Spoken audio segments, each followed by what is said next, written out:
राहुल मुंबई में अपने दोस्त कुणाल के घर पर 1 महीने के लिए ऑफिस के काम से रहने गया।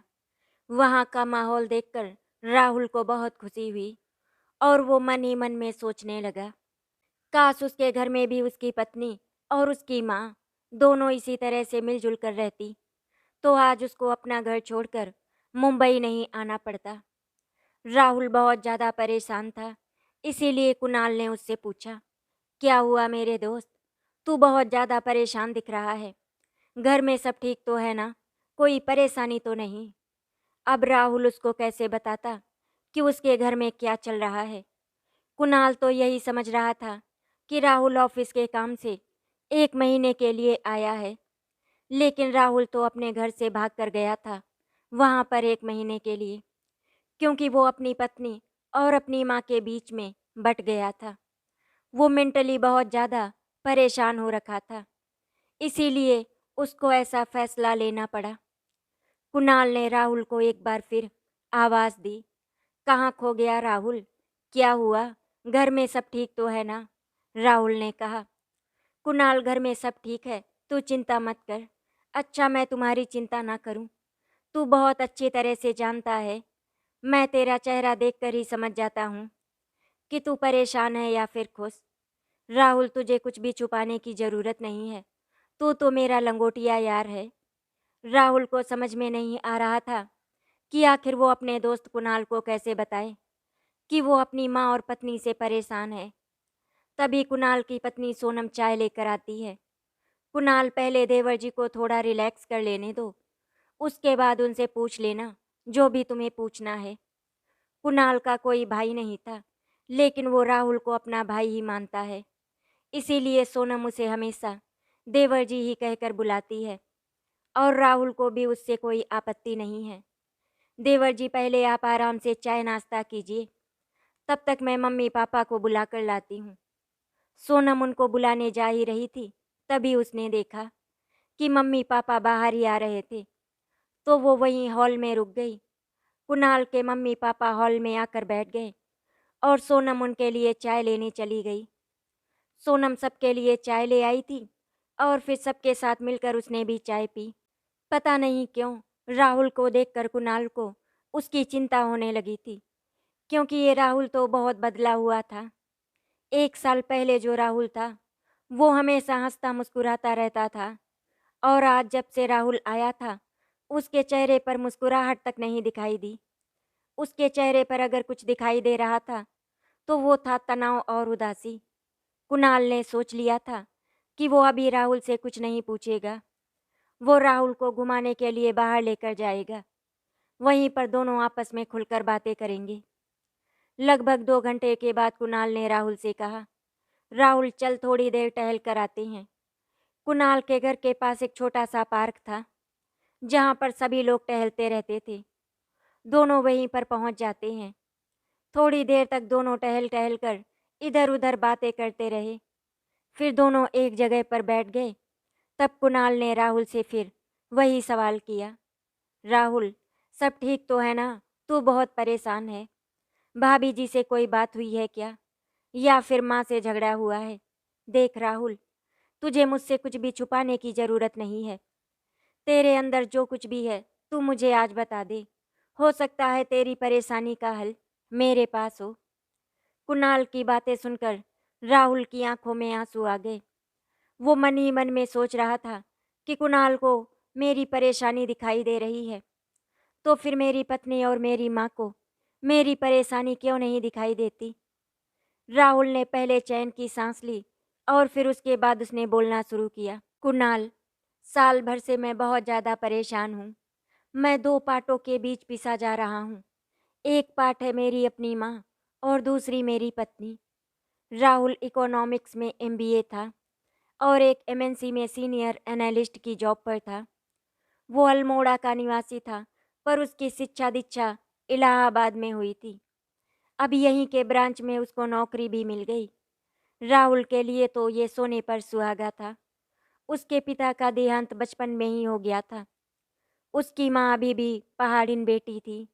राहुल के पिता की अकाल मौत के बाद वो अपने इकलौते बेटे राहुल को लेकर इलाहाबाद चली आईं। राहुल की माँ ने एक नर्सरी स्कूल में आया का काम करना शुरू कर दिया था, क्योंकि वो अपने बेटे राहुल को पढ़ा लिखा कर बड़ा आदमी बनाना चाहती थी। इसीलिए वो बहुत ही मेहनत कर रही थी। राहुल भी बहुत ही मन लगाकर पढ़ाई कर रहा था, क्योंकि वो अपनी माँ की मेहनत को बेकार नहीं जाने देना चाहता था। जब राहुल की माँ उसे मेहनत करते हुए देखती, तो उन्हें अपने बेटे पर बहुत ही गर्व महसूस होता, क्योंकि वो हमेशा अपने स्कूल में फर्स्ट आता था और सभी टीचर राहुल की माँ की बहुत तारीफ करते थे और राहुल भी अपनी माँ को खुश देखकर बहुत खुश होता था। पढ़ाई पूरी करने के बाद राहुल को नौकरी भी मिल गई थी और फिर 2 साल पहले एक सुंदर लड़की देखकर माँ ने उसकी शादी भी कर दी। राहुल की पत्नी का नाम सितारा था। उसके पिता सचिवालय में विभागाध्यक्ष थे। सितारा हर दृष्टि से बहुत ही सुंदर थी। जो लड़का उसे देखता था वो उसका दीवाना हो जाता था। उसने हिंदी में प्रथम श्रेणी में एमए किया था। सितारा घर के काम बहुत अच्छे से नहीं कर पाती थी, जिसकी वजह से कभी कभी सितारा की मम्मी उसको डांट दिया करती थी। और सितारा की मम्मी का एक फेवरेट डायलॉग था कि ससुराल जाएगी तो हमारी नाक कटवा कर रहेगी। देखना इसके ससुराल वाले रोज इसकी शिकायत लेकर हमारे घर पर खड़े रहेंगे। अरे यार मम्मी, इतना क्यों परेशान होती है? रिलैक्स करो ना। मेरी ससुराल से आपको कोई शिकायत नहीं मिलेगी। देखना मेरी ससुराल वाले आपसे मेरी सिर्फ और सिर्फ तारीफ करेंगे। अपनी बेटी की बातें सुनकर सितारा के पापा मुस्कुराते रहते थे और उसकी मम्मी गुस्सा हो जाया करती थी। लेकिन मम्मी के गुस्सा हो जाने से सितारा के ऊपर कोई फर्क नहीं पड़ता था। वो तो अपने में ही मस्त रहती थी। सितारा पहाड़ी रीति रिवाज, खान पान, भाषा कुछ भी नहीं जानती थी, क्योंकि उसके पूर्वज 3 पीढ़ी से लखनऊ में ही आ बसे थे। अब तो वे पहाड़ों पर सैलानियों की भांति ही जाते थे। कुछ दिन वहां पर घूम फिर कर वापस आ जाते थे। शादी के बाद का 1 साल राहुल और सितारा का बहुत मज़े से बीता। सितारा कभी इलाहाबाद में रहती तो कभी अपनी माँ के पास लखनऊ चली जाती। सास बहू दोनों ही एक दूसरे को समझने की कोशिश कर रही थी, लेकिन वो दोनों एक दूसरे को समझने में हमेशा असफल ही रहती थी। थोड़ा थोड़ा करके आपस में तालमेल बैठाने का प्रयत्न कर रही थी, लेकिन एक गलती होती और दोनों का तालमेल बिल्कुल बिगड़ जाता। उनको देखकर ऐसा लगता कि दोनों एक दूसरे को बिल्कुल भी पसंद नहीं करती। साल भर बाद जब जमकर साथ रहने का अवसर आया, तो दोनों एक दूसरे की कसौटी पर खरी नहीं उतरी। सितारा कभी अपनी सासू माँ को सुनाती, तो कभी सासू माँ सितारा को सुनाती। दोनों का यही चल रहा था, लेकिन दोनों की इस कहानी में राहुल बीच में फंसा हुआ था। उसको बिल्कुल भी समझ में नहीं आ रहा था कि वो क्या करे और क्या ना करे, क्योंकि वो तो दोनों को बराबर ही प्यार करता था। उसके लिए माँ भी बहुत ज़रूरी थी और पत्नी भी। बेचारा राहुल करे भी तो क्या करे। माँ का पहले से ही राहुल पर पूरा अधिकार था। 7 फेरे पड़ते ही जैसे किसी ने उनके अधिकार को चुनौती दे दी थी। राहुल की माँ को ऐसा लगने लगा था जैसे राहुल पर उसकी पकड़ ढीली होती जा रही है। वो उसके हाथ से निकला जा रहा है और बहू पर कुछ ज़्यादा ही ध्यान दे रहा है। उनकी ओर कम ध्यान देता है, उनकी सेवा भी कम करता है। राहुल की माँ का ऐसा मानना था कि जब से उसकी शादी हुई है, तब से वो अपनी बीबी के चक्कर में फिजूल खर्ची बहुत ज़्यादा करने लगा है, जबकि ऐसा कुछ भी नहीं था। और हाँ, राहुल की माँ को ये भी लगता कि रात में देर तक जाग जाग कर वो अपना स्वास्थ्य चौपट कर रहा है। राहुल की माँ को नींद बहुत ही कम आती थी और वो सुबह बहुत जल्दी उठ जाती थी। रात में भी बहुत देर तक जागती भी रहती थी, लेकिन राहुल और सितारा को इस बात की भनक भी नहीं लगने देती थी कि वो रात में बहुत देर के बाद सोती हैं। पास के कमरे से राहुल और सितारा की गुटुरगु देर रात तक सुनाई पड़ती रहती। उसकी माँ करवटें बदलती रहती और गठिया के दर्द को सहती रहती। माँ ने सोचा था कि बहू के आ जाने पर वो पलंग पर बैठी राज करेंगी, लेकिन यहाँ तो कुछ और ही हो रहा था। और उधर सितारा की सबसे बड़ी कसक ये थी कि राहुल उसे कहीं हनीमून के लिए नहीं ले गया था। इसीलिए सितारा कई बार राहुल को इस बात का ताना मार दिया करती थी कि शादी जिंदगी में एक ही बार तो होती है और वो उसको हनीमून पर लेकर नहीं गया। इस बात का ताना अब वो उसे हमेशा मारती रहेगी। दरअसल राहुल उसे माँ के कारण ही हनीमून के लिए लेकर नहीं गया था। वो सितारा से हमेशा यही कहता रहा कि अगर वो दोनों चले गए तो उसकी माँ घर पर अकेले रह जाएगी। सितारा मन ही मन में सोचती कि माँ कोई बच्चा है क्या जो उनको बंदर उठा ले जाएगा। पति ना हुआ दूध पीता बच्चा हो गया जो हर समय मिमियाता रहता है, हर समय माँ का ही गुणगान करता रहता है। माँ की सेवा, माँ का त्याग, माँ का परिश्रम। कौन माँ अपने बच्चे के लिए ये सब नहीं करती। पशु पक्षी भी अपने बच्चों का ध्यान रखते हैं। माँ को जब देखो तब पहाड़ी गांव वाले व्यंजनों की रट लगी रहती है। उसने कई बार कहा है कि वो बनाना नहीं जानती और ना ही उसे पसंद है, पर वो उन्हीं के गुण गाती रहती हैं। सितारा को जब गुस्सा आता तो उसे खुद ही नहीं पता चलता कि वो क्या क्या बोल जाती थी। लखनऊ में तो सितारा रोज शाम को घूमने निकल जाती थी, अपनी सहेलियों के साथ या फिर अपने भाइयों के साथ। और जब से उसकी शादी हुई है तब से वो हमेशा यहाँ पर बोर होती रहती है। कितने कितने दिन हो जाते फिल्म देखे हुए और शॉपिंग किए हुए और घूमते हुए भी। आखिर क्यों? इसका सिर्फ और सिर्फ एक यही कारण है कि राहुल अपनी माँ की पूछ बनकर घूमता रहता है। माँ बोर नहीं होनी चाहिए, फिर पत्नी के अरमान चाहे धरे क्यों ना रह जाएं। टीवी या मोबाइल पर आखिर कितना कुछ क्या देखा जाए। ये तो थी सितारा की कहानी। अभी तो राहुल की माँ की कहानी तो बाकी है। खैर, बहुत ज़्यादा हाथ पैर मारने के बाद सितारा को एक प्राइवेट स्कूल में नौकरी मिल गई थी, जिसकी वजह से सितारा के चेहरे पर मुस्कुराहट आ गई थी। लेकिन सितारा की माँ तो कुछ और ही चाहती थी। उन्होंने तो अपने ही अलग सपने सजा रखे थे। माँ चाहती थी कि बेटा दिन भर का थका हारा आता है, घर पर आराम करे, उसे कहीं भी घूमने फिराने की ज़रूरत नहीं है। और हाँ, अगर कहीं जाना भी है तो अपनी माँ को लिए बगैर ना जाए। सितारा जानती थी कि उसके पति देव कोई ऑफिस में चक्की तो पीसते नहीं हैं, जिसकी वजह से उनको थकान बहुत ज़्यादा हो जाती है। आराम से कुर्सी पर बैठकर काम ही तो करना होता है। कभी कभी राहुल की माँ का भी मन करता था कि उसका बेटा कहीं बाहर जाए और अपनी माँ को भी साथ ले जाए, जिससे कोई जान पहचान का मिले तो बता सके कि ये मेरा बेटा राहुल है और ये उसकी बहू। पर सिनेमा हॉल में 3 घंटे बैठे रहना उनके बस का नहीं था। बिना ऑटो के 2 कदम भी चलना बहुत ज़्यादा कठिन है। राहुल की माँ चाहती थी कि वो तीनों टैक्सी में बैठकर घूमने फिरने जाएं, लेकिन ऐसा कभी हो ही नहीं सका, क्योंकि यहाँ पर कोई भी एक दूसरे को समझने को बिल्कुल तैयार नहीं था। सब अपने अपने में लगे हुए थे। अगर कोई इस बात को समझ रहा था तो वो सिर्फ और सिर्फ राहुल था। शॉपिंग में माँ की मनपसंद आधुनिकताओं के लिए कोई अर्थ नहीं रखती। दृष्टि क्षीण होने के कारण वैसे भी वो ठीक रंग या डिजाइन नहीं आंक पाती थी। और आजकल जो भी मॉल थे उनमें चलना बहुत पड़ता था।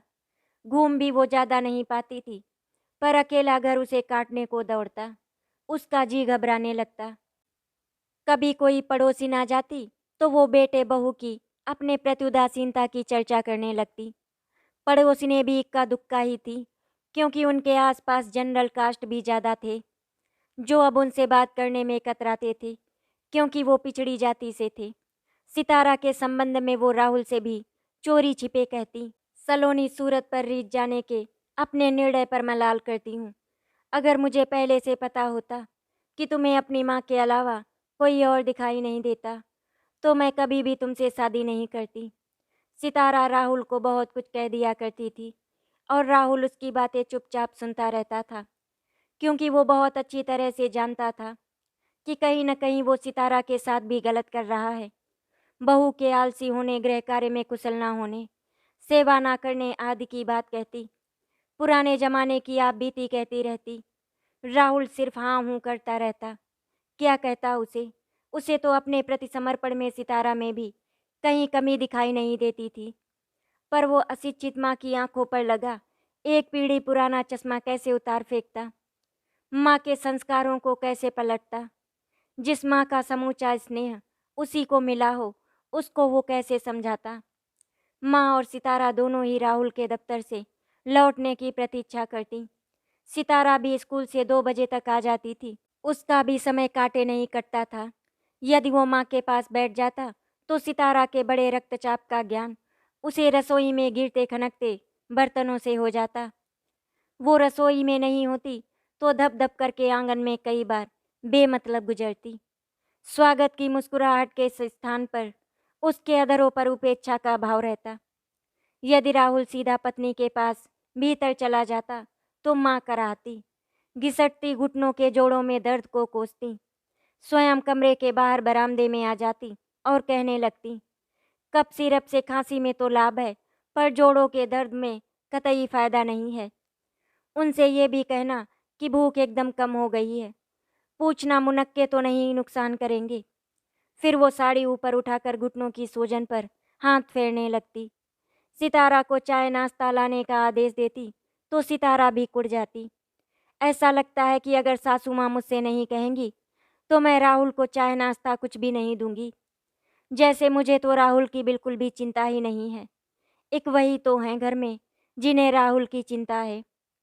और फिर इस तरह से रात होते होते सितारा का मूड पूरी तरह से खराब हो जाता। वो कहती कि माँ का बुढ़ापा है, इसीलिए उनको रोग भी हैं, पर वो नाटक बहुत अधिक करती हैं।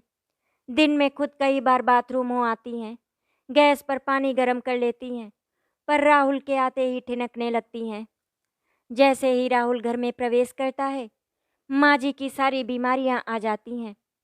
सितारा की बातें सुनकर राहुल उसको समझाने की कोशिश करता। सितारा, बच्चे और बूढ़े एक जैसे होते हैं जीवन के आखिरी दौर में, इसीलिए उनकी परेशानियां कुछ ज़्यादा ही बढ़ जाती हैं। जितनी बन पड़े सेवा कर लो। सितारा सुबह जल्दी उठती थी, पर स्कूल जाने में कुछ और काम करने का समय नहीं होता। राहुल भी सवेरे जल्दी उठता, सितारा को बेड पर ही चाय देता। उसके बिना तो उसकी आंख ही नहीं खुलती थी। फिर माँ को हाथ मुंह बिस्तर पर ही धोने को पानी गरम देता, बाथरूम ले जाता, सेव बनाकर नहाता धोता और फिर बाजार से दूध का पैकेट और सब्जी लेने चला जाता। उसी समय लौटकर नाश्ता करता और फिर काम पर चल देता। शाम को थका हारा लौटता, चाय नाश्ते के बाद माँ के पास बैठता, उसके जोड़ों पर हाथ फेरता, तेल लगाता, दवा के बारे में पूछता, डॉक्टर की दवाई लाने की पेशकश करता। सितारा तब तक खाना बनाती, राहुल माँ को गर्मा गर्म खाना खिलाता। दर्द अधिक बताती तो सिकाई भी करता, उसे बिस्तर पर लेटाकर फिर अपराधी की तरह सितारा के सम्मुख जाता। सितारा खाना सामने रखती हुई कहती, मिल गई छुट्टी। सोने जाने से पहले राहुल फिर एक बार माँ को देख कर आता, दवाई देता। माँ तो यहाँ तक चाहती थी कि राहुल या सितारा में से कोई एक रात को उनके पास कमरे में सोए। वो घुमा फिरा कर कहती, रात को आँख खुल जाती तो बहुत ही जी घबराता है, कोई पानी देने वाला भी नहीं होता। किसी दिन ऐसे ही तड़प तड़प कर मर जाऊंगी। कोई पास हो तो दर्द पड़ने पर दवा तो मल सकता है। बाथरूम जाना होता है तो बिजली का स्विच खोलने में दीवार से टकरा जाती हूँ। राहुल कहता, माँ आवाज़ दे दिया करो ना, बराबर के कमरे में ही तो हम सोते हैं। रात भर बिजली खुली रखा करो। पर रोशनी में माँ को नींद भी तो नहीं आती थी। वो आंखों की रही सही रोशनी से भी हाथ धो बैठने का डर बताती। राहुल की अपनी जिंदगी जैसे कुछ रह ही नहीं गई थी। भरसक दोनों की सेवा करता था, पर कोई भी उससे संतुष्ट नहीं था। सितारा के लिए कपड़े लाता तो माँ का मुंह टेढ़ा हो जाता। मेरे लिए भी कफन ले आया होता, बढ़िया महंगी दवाई तो लाता नहीं है। और सितारा को सदा शिकायत रहती, तुम्हारा सारा वेतन माँ की दवा दारू पर खर्च हो जाता है, तो मेरे लिए हाथ तंग। राहुल के अपने शौक तो जैसे हिरन हो गए थे। उसका जी करता वो दोस्तों में बैठे गपशप करे। जब घर पर कम रहता तो चिक चिक भी कम सुनने को मिलेगी। आखिर कहता भी तो किससे, करता भी तो क्या, फिर कौन दर्द बांटता है उसका। साल भर में राहुल टूट सा गया। दिन भर दफ्तर में खपता और शेष माँ पत्नी में खप जाता। सास बहू का माध्यम बने बने तो वो पिसता चला जाएगा। उसे लगा अब वो अधिक नहीं निभा पाएगा। एक शाम दफ्तर से लौटते समय मोहल्ले के बाहर पार्क का एक कोना पकड़कर वो 2 मिनट के लिए वहीं रुक गया। बच्चे खेल रहे थे, किलकारी मार रहे थे, दौड़ रहे थे, सबसे अधिक भीड़ झूलों पर थी। तभी उसकी दृष्टि शीशा पर संतुलित करती 2 छोटी लड़कियों पर पड़ी। स्थिर स्तंभ पर लंबा तख्ता लगा हुआ था। एक लड़की एक छोर पर और दूसरी लड़की दूसरे छोर पर बैठी थी। तख्ता किसी पक्षी के पंखों की तरह हवा में लहरा रहा था। एक लड़का पास में खड़ा था। वो कभी एक छोर पर बैठ जाता तो कभी दूसरे छोर पर। जिस छोर पर वो बैठकर वो नीचा हो जाता और दूसरा हल्का होने के कारण अनायास ऊपर उठ जाता। ऊपर जाती लड़की चीख पड़ती, लड़का खुश होकर ताली बजाता हंसने लगता। वो कूद पड़ता तो फिर संतुलन हो जाता। वो बारी बारी कभी इधर के कभी उधर के छोर पर बैठकर संतुलन बिगाड़ देता। जिधर वो बैठा होता उस छोर की लड़की स्वयं को सुरक्षित महसूस करती। दूसरी लड़की को अकस्मात ऊपर उठ जाने से गिरने का भय रहता। राहुल विचार में डूब गया, क्योंकि यही स्थिति तो उसकी है। माँ के पास बैठता है तो पत्नीत्व ढोलने लगता है और पत्नी के पास रहने से मातृत्व डगमगाने लगता है। यदि वो हट जाए, किनारा कर जाए, तो दोनों संतुलित रह सकती हैं। उसे लगा कि असंतुलन का कारण यही है। रात भर वो कुछ सोचता रहा। अगले दिन उसने 1 माह की छुट्टी ली और मुंबई में अपने एक मित्र के पास जाने का कार्यक्रम बना लिया। घर पर उसने कह दिया कि उसका मुंबई में तबादला हो गया। फिलहाल अकेला जाएगा। मुंबई में मकान आसानी से नहीं मिलता। जब मकान की सुविधा हो जाएगी तब अपनी माँ व पत्नी को भी ले जाएगा। जैसे ही राहुल ने ये खबर घर में सुनाई तो उसकी माँ बहुत ज़्यादा परेशान हो गई। वो मन ही मन में सोचने लगी कि राहुल के बिना कैसे काम चलेगा, कौन उनकी सेवा करेगा, कौन उनका ध्यान रखेगा और कौन उन्हें दवा ला कर देगा। थोड़ी देर तक शांत रहने के बाद राहुल की माँ बोली, बेटा तबादला रुक क्यों नहीं सकता? माँ, शायद आपको पता नहीं, मेरा प्रमोशन हो रहा है, इसीलिए मुझे मुंबई भेजा जा रहा है। अब वो मार्केटिंग मैनेजर हो जाएगा। माँ, अगर मैंने इस अवसर को छोड़ दिया तो फिर आगे कोई नहीं पूछेगा। सारी जिंदगी एनालिस्ट में सड़ते रहना पड़ेगा। और इधर सितारा अलग परेशान थी कि कैसे रहेगी अकेले उसके बिना, और फिर माँ के साथ मायके चली जाए। पर स्कूल की जॉब भी थी। माना कम पैसे मिलते थे तो क्या हुआ, कम से कम समय तो कटता था और घर के खर्च भी पूरे होते थे। पर लोग क्या कहेंगे, दोस्त और रिश्तेदार भी थूकेंगे। पीछे कहीं माँ दुनिया छोड़कर गई तो मिट्टी खराब होगी। रात को आंसुओं से राहुल की छाती भिगोते हुए उसने भी वही बात कही, तबादला रुक नहीं सकता क्या? और राहुल ने वही उत्तर दोहरा दिया। आखिरकार राहुल चला गया। अगली सुबह सितारा बिस्तर में ही थी कि उसकी सास चाय लेकर आ गई। सितारा आश्चर्यचकित होकर आंखें मलमल कर देखती रही। माँ ही थी। वो हड़बड़ा कर उठ बैठी। सास बोली, गर्म पानी करने को गैस जलाई थी, सोचा तेरी चाय भी बना दूं। घंटे भर बाद माँ सब्जी की टोकरी उठाती हुई बोली, ला सितारा, मैं सब्जी ला देती हूँ, तू इतने में अपने स्कूल जाने की तैयारी कर ले। दोपहर को क्या खाएगी ये भी बता दे। यहाँ तो ठेले वाला दोपहर को आएगा, वो भी बासी सब्जी लेकर, और बेचेगा भी बहुत महंगी। मुझे उसकी सब्जी तो बिल्कुल नहीं भाती, इसीलिए मैं जाकर खुद ले आऊँगी। मसाला वसाला तो कुछ नहीं लाना है। डॉक्टर को अपना हाल बताकर दवाई भी लेती आऊँगी। सितारा ने खोए खोए 500 का नोट बढ़ा दिया। वो मन ही मन में सोच रही थी कि ऐसा कैसे हो गया। माँ जी के घुटने में तो हमेशा दर्द रहता था, फिर राहुल के जाते ही माँ को ऐसा क्या हो गया कि वो सारा काम कर रही है। माँ ने तो बेटे का पूरा काम संभाल लिया, वो बुदबुदाई। बाजार से लौटकर माँ अपने घुटनों पर तेल मलने बैठ गई। सितारा ने जब झाड़ू पोछा किया तो सास का कमरा भी साफ कर दिया, बिस्तर धूप में डाल दिया। पहले ये काम राहुल करता था। सितारा को कमरे में जहाँ तहाँ पड़े थूके बलगम से उबकाई आती थी। आज पहली बार उसे घृणा नहीं हुई और अच्छे मन से उसने सारे काम कर दिए। 2 सप्ताह में सास बहू अच्छा खासा निकट आ गई थी। अम्मा को राहुल का अभाव नहीं अखर रहा था। कोई तो है उसकी देखभाल को। अब सितारा को भी अपनी सास से अपनत्व होता जा रहा था।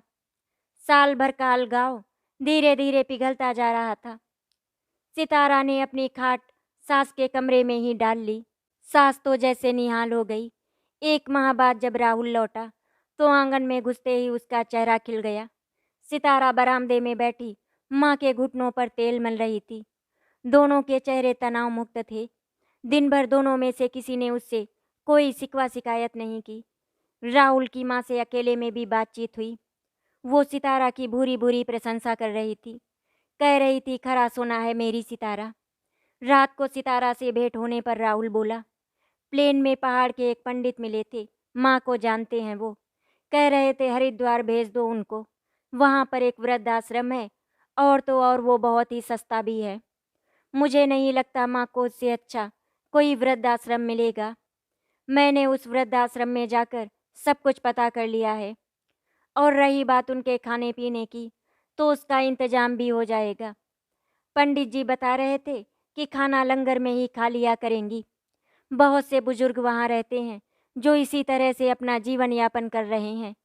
आराम से वृद्धाश्रम में रहते हैं और बाहर लंगर में भोजन भी कर लेते हैं। अब तुम मुझे बताओ कि आगे क्या करना है।